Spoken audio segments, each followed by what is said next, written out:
all foam rolling exercises aren't done on the ground.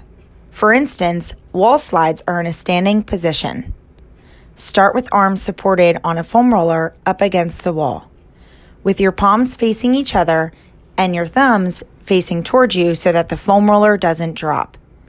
Begin to roll the foam roller up the wall slowly until your arms are fully extended overhead. As your arms move overhead, lean your chest closer to the wall. Return to starting position and repeat.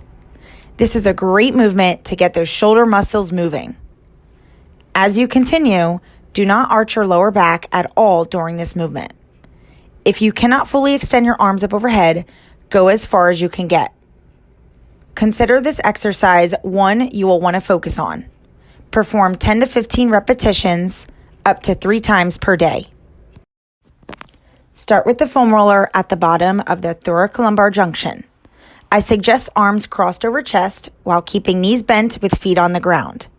This allows you to have assistance from your lower body while using a foam roller. Begin going up and down the spine approximately 20 times. This will begin stripping the paraspinals of the spine, which is a type of massage.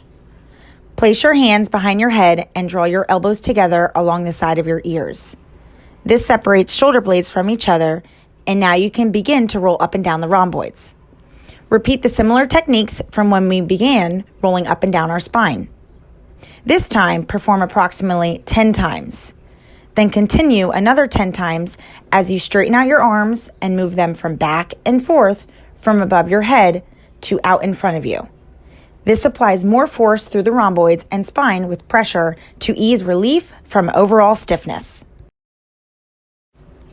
Let's perform a movement called pec rollout using a foam roller. Start lying on one side with the foam roller in the armpit.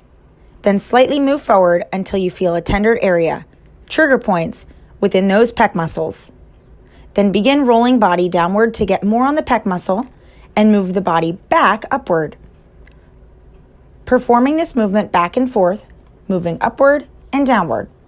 Notice I am using my other hand as a kickstand to assist in the rolling process. When you feel a very tender area, pause and begin to rotate body even more with the opposing hand to allow more pressure to be applied. Then maybe begin to rock, relieving that extra pressure and then sink back into it. This relief is a self-myofascial relief.